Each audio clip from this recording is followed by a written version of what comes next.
The old farmer pushed the kitchen curtain aside and squinted into the whiteout. He heard engines coughing on the county road. 12 of them, failing one by one. He pulled on his coat and stepped onto the porch in 20 below cold. The headlights cut weak yellow holes in the blizzard. Men in leather were stumbling off frozen machines. Their cuts were caked with ice. Their boots would not bend. The old farmer waved them in without a word. He pointed at the barn. He pointed at the fire he was about to build. 12 Hell's Angels walked toward an old man who had every reason to lock his door. Why did he wave them in? Why did he split his last pot of stew 13 ways? And what rolled up his gravel drive 6 weeks later? Stay with me on this one. The old farmer was 72 years old that January. He lived alone on 80 acres of frozen Iowa dirt. The nearest neighbor was 3 miles east. The nearest town was 4 miles north. He had not spoken more than a sentence at a time to another human being in 9 months. He told himself he liked it that way. He was lying to himself, and he knew it. The house was small. White clapboard. A porch that sagged on the south side. A tin roof that rattled when the wind came down from Canada, the way it was coming down that night. He had built half of it with his own hands. The other half had been built by his father in 1962. The barn was older. The barn was failing. He had a wife who used to laugh at his jokes. A son who used to track mud across the kitchen floor. He had all of those things once. He did not have any of them now. The wife went first. Cancer in the lymph nodes. Then the lungs. Then everywhere. She fought it for 2 years. He sold the South 40 to pay for the second round of chemo. He took out a second mortgage to pay for the third. None of it worked. She died in the spring on a hospital bed they had set up in the front room. She squeezed his hand twice at the end. He squeezed back 3 times. 2 squeezes meant I love you. 3 squeezes meant I love you too. He had not squeezed anyone's hand since. The son went next. The son had signed his enlistment papers on his 18th birthday. He came home in a flag-draped box from a roadside bomb in Helmand Province. The army officer who knocked on the door had been very young. The army officer had cried. The old farmer had not. He had thanked the young officer and shut the door and walked out to the barn and stayed there until the moon came up. The foreclosure papers had arrived on a Tuesday. They were stacked on the kitchen table the night the engines died on the county road. The bank had finally run out of patience. He had 90 days. After 90 days, the 80 acres and the house his father had built and the barn where his boy had learned to throw a baseball would belong to someone else. He had not told anyone. There was no one to tell. The storm started at 4 in the afternoon. By 6, the visibility was 0. By 9, it was 20 below, and the wind was making it feel like 40 below, and the old farmer was sitting at the kitchen table with a bowl of beef stew and a foreclosure notice he could not bring himself to fold up and put away. He heard the first engine at 9:17. He looked up. He thought he was imagining it. Then he heard the second one. Then a third. Then a chorus of them. Modern Vitwins. Big ones. Carrying a sound through the storm the way only a Harley can. They were close. They were dying. He stood up. He walked to the window. He pulled the curtain aside. 12 headlights, strung out along the gravel like dying stars. Some were stopped. Some were still moving in slow circles. One was on its side in the ditch. He could see shapes moving around the bikes. Big shapes. Bulky shapes. Shapes that were already starting to stagger. He knew what a Hell's Angels patch looked like. Everybody his age in farm country did. He had been raised by a father who had taught him that those men were trouble and that you crossed the street when you saw them coming. He had passed that teaching down to his own son in his own time. He stood at the window for 4 seconds. Maybe 5. Then he reached for his coat. He went out the back door because the back door faced the barn. He cut across the yard and pushed open the big sliding barn door. He hit the light switch. The single bulb flickered and held. He looked at the steel drum. His father had welded vents into back in 1971. He could build a fire in that drum. He could fit 12 men around it. He walked back out into the storm and out to the county road. The first rider was on his knees beside a bike. The rider was a big man. The rider was wearing modern gloves and modern boots, and a modern cut with a winged death's head on the back. The rider was shaking. The rider could not get his hands to work. The old farmer leaned down and put his face close to the helmet visor. He said 3 words. "Follow me in." The big rider looked up. His beard was white with ice. He tried to speak and could not get his jaw to work. He nodded once. The old farmer turned and walked toward the next bike. He said the same 3 words. He walked to the next. He said them again. He walked to all 12. By the time he got to the last man, he was shouting them into the wind because the wind had gotten louder. The riders started moving toward the barn. Some on their feet. Some leaning on each other. One being half carried by 2 others. The bikes they left where they fell. 12 Hell's Angels walked into the old farmer's barn in the worst blizzard in 20 years, and the old farmer slid the big door shut behind them and went to build a fire in his father's steel drum. He built the fire fast. He used last summer's hay for tinder and split oak for fuel, and a sheet of newspaper from a stack that had been sitting in the corner since November. The fire caught on the second match. The oak was bone dry. The drum began to glow within 4 minutes. The riders came forward like wounded animals. They stood close. They held their gloved hands out. One of them tried to take his gloves off and could not bend his fingers enough to do it. The old farmer reached over and pulled the gloves off the man's hands 1 finger at a time. The fingers underneath were white as bone. The old farmer had seen frostbite before. He went to the workbench. He took out a stack of clean shop rags. He soaked them in lukewarm water from the spigot and pressed them into the white fingers of the rider who could not move. The fingers began to pink up. He moved to the next rider. He did not ask permission. He did not ask names. He did not look at the patches on their cuts. He looked only at the hands and the ears and the noses. The big rider with the white beard finally got his jaw working. He said 1 word. He said thanks. The old farmer nodded. He said 1 word back. He said stew. He went out the side door of the barn. He came back 4 minutes later with a stockpot wrapped in a blanket. He set it on a flat rock he placed at the edge of the steel drum. He pulled the lid off. The smell of beef and onions and bay leaf filled the barn. The smell hit 12 hungry men like a hammer. The old farmer went back into the house. He came back with 13 bowls and 13 spoons. He came back again with a loaf of bread. He came back a 3rd time with the cedar chest his wife had left him. He set the cedar chest down on a workbench and opened the lid for the first time in 9 years. He took out his wife's quilts 1 at a time. There were 11 of them. She had stitched them all by hand over 40 years. He handed them out 1 by 1. He gave the last quilt to the youngest rider in the group, because the youngest rider was the smallest and was still shaking the worst. He had nothing left to wrap the rider with the white beard, so he took off his own coat and gave it to him. The big rider tried to refuse. The old farmer shook his head once. The big rider put the coat on. The old farmer sat down on a milking stool by the drum.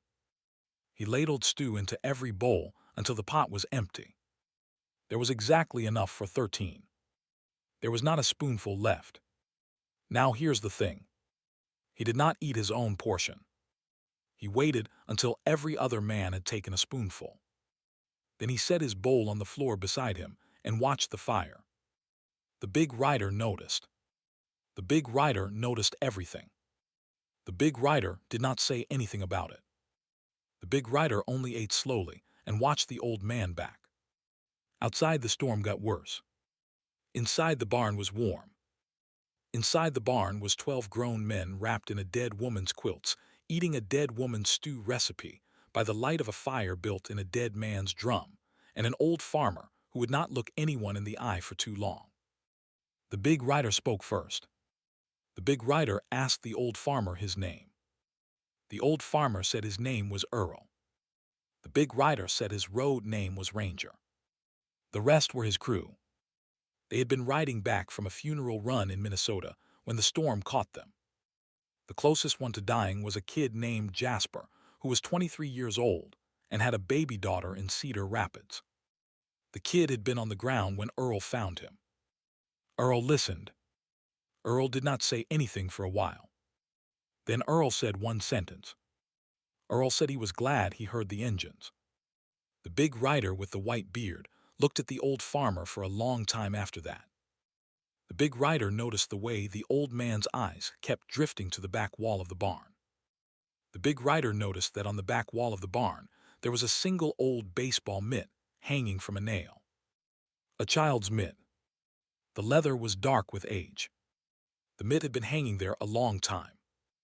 The big rider did not ask about the mitt. The big rider only ate his stew. The storm went all night. The fire went all night.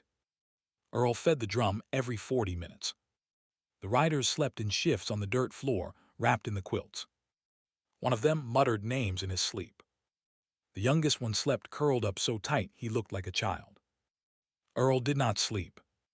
He sat on the milking stool. He watched the fire. At 3 in the morning, Earl walked to the back wall of the barn. He stood under the baseball mitt. He reached up and touched it with one finger. He stood there for a count of 10. Then he came back and sat on the milking stool and fed the fire. The big rider with the white beard pretended to be asleep through the whole thing. He had not been asleep. The storm broke at 6 in the morning. The wind dropped from a roar to a whisper. The fields outside the barn lay buried under 3 feet of fresh powder. Earl opened the big barn door at 6:15. Cold morning light spilled in. The riders began to wake up one by one. They stood and stretched and folded the quilts and stacked them in the cedar chest as carefully as if they were folding flags. Earl walked out to the road first. He cleared snow from the bikes with a stiff broom. 6 of them would start. 3 of them needed a jump. 3 of them were going to need a tow. He came back to the barn. He came out with a thermos of coffee. He came out with a folded piece of yellow notebook paper. He had written directions on the paper. The directions led to the interstate. The directions also included the phone number of a man named Henry, who ran a wrecker out of the county seat. Henry owed Earl a favor from a long time ago. The note said Henry would do it for free if they mentioned Earl's name. Earl handed the thermos and the note to the big rider. The big rider took both of them. His hand stayed on the thermos for a long second. He looked at Earl. The big rider asked one question. He asked Earl what he could ever do to thank him. Earl shook his head. Earl said nothing. Earl walked back into the house and shut the door. The big rider stood there in the snow, holding the thermos and the note. He stood there for a full 30 seconds. He looked at the closed door. He looked at the sagging porch. He looked at the foreclosure notice that was visible through the kitchen window stacked on the kitchen table. The big rider read every word of that foreclosure notice through the glass. The big rider folded the note from Earl into his cut. The big rider walked back to the barn. He stood in front of his men.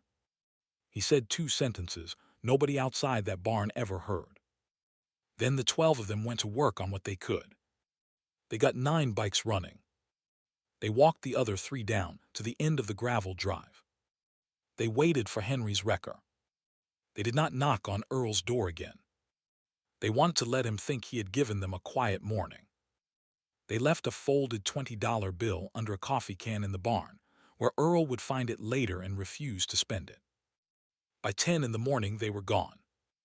Earl stood at the kitchen window and watched them go. He watched the last bike fade down the county road in a tiny black dot. He watched the dot disappear into the gray distance. He watched the empty white road for a long time after the dot was gone. Then he sat down at the kitchen table. He looked at the foreclosure notice. He folded it in half. He put it in the drawer with the bills. He did not cry. He had not cried in 9 years. If you're still with me, hit that subscribe button. It tells me you want the rest of these. The next 6 weeks were the longest 6 weeks of Earl's life. He did not know that the big writer had taken a photograph of the foreclosure notice through the kitchen window. He did not know that the big writer had ridden 700 miles back to a clubhouse outside Milwaukee and laid the photograph on a long oak table in front of 15 patch members and told them the whole story. Earl did not know any of that. Earl only knew that the bank had moved up the sheriff's sale by 2 weeks. He only knew that the 80 acres his father had broken with mules in 1947 was going to belong to a hedge fund out of Chicago in 19 days. He started packing on a Wednesday. He pulled the framed photograph off the mantel and wrapped it in newspaper. He pulled the folded triangle of cloth and put it in a shoebox with his wife's last letters. He took down the kitchen curtains because his wife had hand-stitched them. He did not pack the cedar chest. He could not bring himself to touch it. He sat on the porch each evening and watched the sun set behind the cottonwoods. He told himself he was at peace. He was lying again. He knew it. On the morning of the 42nd day, Earl woke up to a sound he could not place. It was a distant, low rumble. It was coming from the south. It was getting closer. He thought it was a freight train. There was no freight line for 10 miles in that direction. He thought it was thunder. The sky was clear. The rumble grew. The rumble began to break into pieces. The pieces began to sound like individual engines. The engines began to sound like Harleys. Earl walked out onto the porch. He stood at the railing. He looked south down the county road.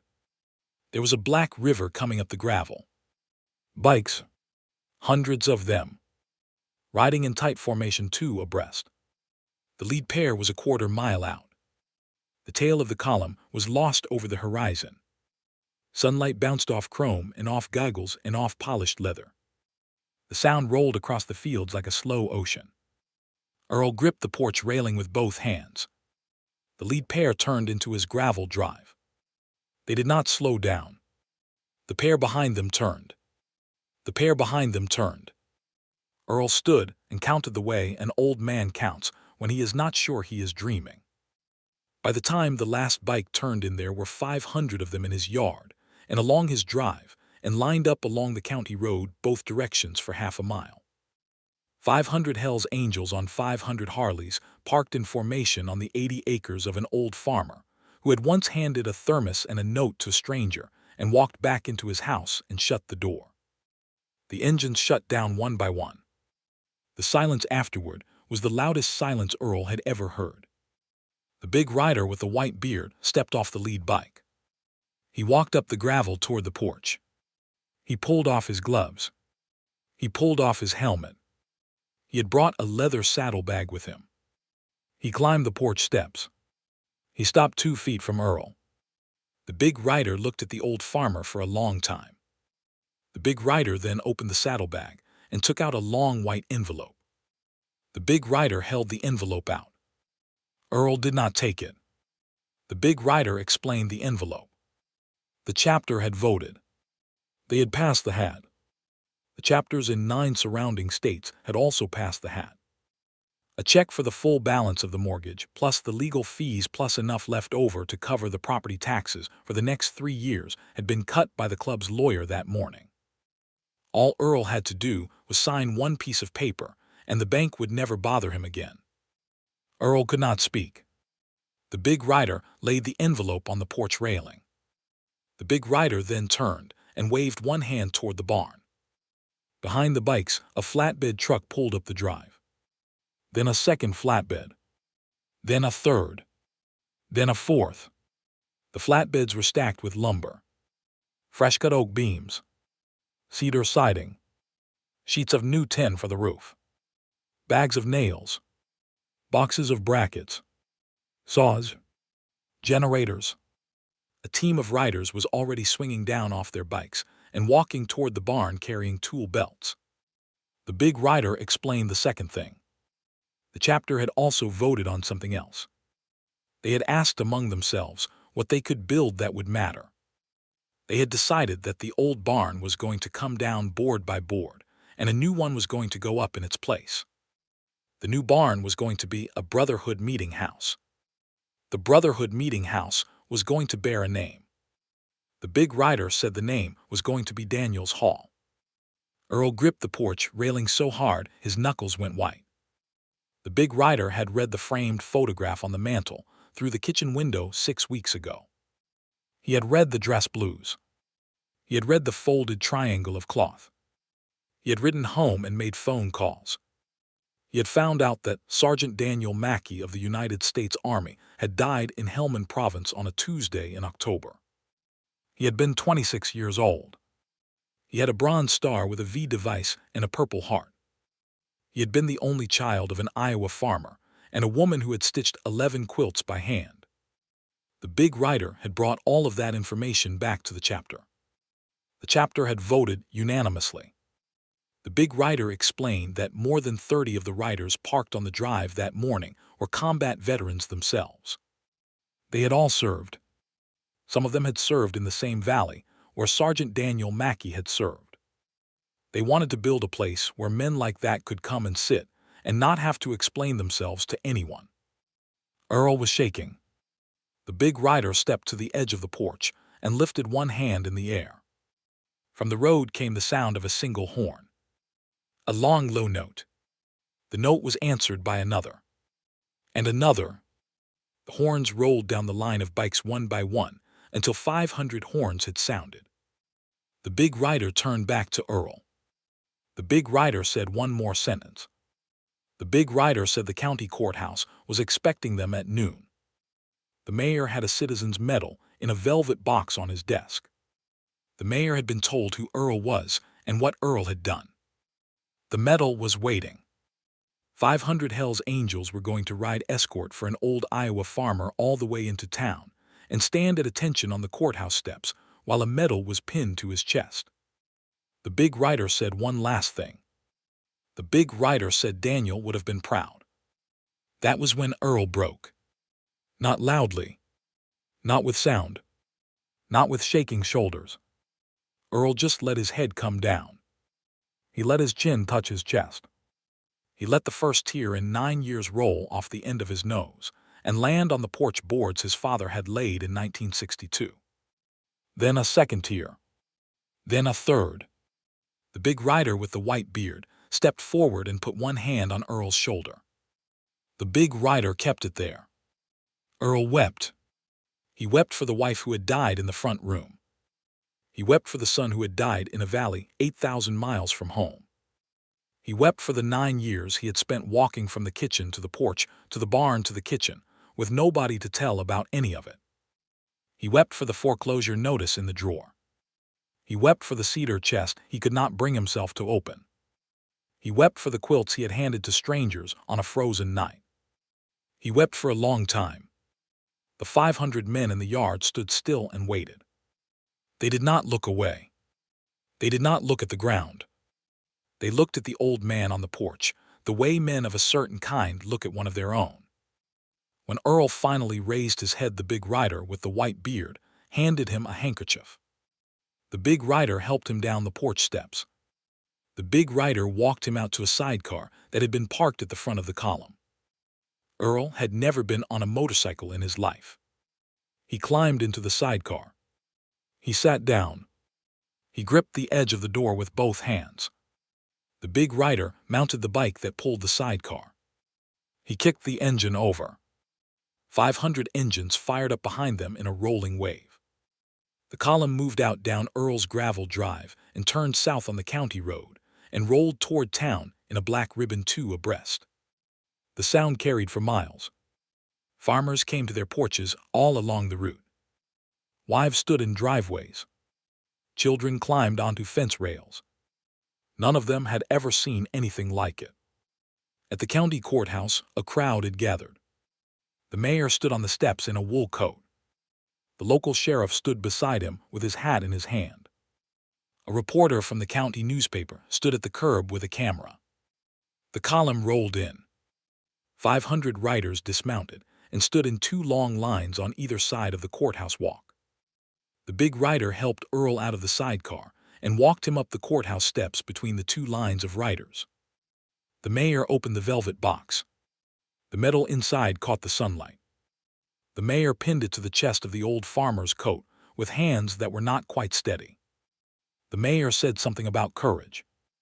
The mayor said something about kindness. The mayor said something about the old promise of the heartland, that a stranger in trouble would always be welcomed in. Earl could not remember any of it later. He only remembered the weight of the metal on his coat. He only remembered the big rider standing behind him. He only remembered the 500 faces turned toward him. Earl walked back down the steps when it was over. A young rider broke from the line.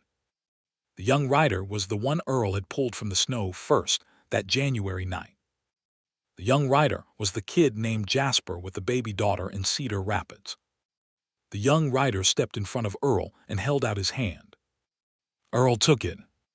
The young rider squeezed Earl's hand twice. Earl looked up at the young rider's face. The young rider waited. Earl squeezed back 3 times. The drive home took an hour. The column rode at half speed because they wanted the ride to last. They wanted Earl to see his neighbors on their porches. They wanted Earl to know who he was now. At the farm, the crew was already at work. The old barn was halfway down. The new beams were already being measured and cut. A circular saw whined in the side yard. A woman who had ridden in with one of the riders was inside the kitchen making coffee. 2 more women were unloading boxes of canned goods and frozen meat into the pantry. They had brought enough food to last Earl 6 months. The big rider walked Earl up to the porch and sat him down in his own rocking chair. The big rider told Earl that this part was not his job today. Earl sat. Earl watched the new barn rise. Earl watched the women carry food into his house. Earl watched the cattle in the back pasture wander over to the fence to stare at the strangers. A handmade wooden sign was carried up to the porch around 3 in the afternoon. The sign said 3 words in black letters on a clean white field. The sign said Daniel's Hall. The sign had a date underneath it. The date was Daniel's birthday.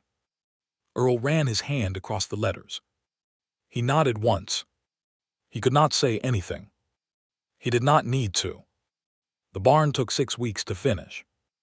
They built it slow because they wanted to build it right. They used oak the chapter had bought outright from a mill in Wisconsin. They used real cedar for the siding. They put a tin roof on it that would last 40 years. They built a stone fireplace, inside it big enough for a man to stand in. Over the fireplace they hung a wooden plaque the chapter's woodworker had carved by hand. The plaque listed Sergeant Daniel Mackey's name and rank and unit and dates and decorations. Beside the plaque, they hung a folded American flag in a glass case. When the barn was finished, Earl stood inside it for the first time. He turned a slow circle. He looked at the rafters. He looked at the fireplace. He looked at the plaque. He looked at his son's name. He looked at the cedar chest that someone had moved out of the house and placed in a place of honor on a low oak bench by the door. Earl walked over to the cedar chest. Earl opened the lid. The quilts were there. All 11 of them. Folded the way his wife used to fold them. Earl closed the lid gently.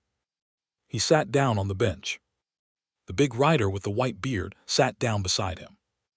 Earl finally spoke. Earl said one sentence. Earl said he had been alone for 9 years, and he was not alone anymore. The big rider nodded. The big rider said one sentence back. The big rider said neither was he. Daniel's Hall became a place. Veterans came through. They sat by the fire. Some stayed a week. Some stayed a year. Earl always had coffee on. Earl always had stew on the stove. The cedar chest stayed by the door. The quilts came out in winter when somebody needed one. Then they went back in. The bank never came back. Daniel's hall still stands. The cedar chest is still by the door. Believe me, that is exactly the way it happened.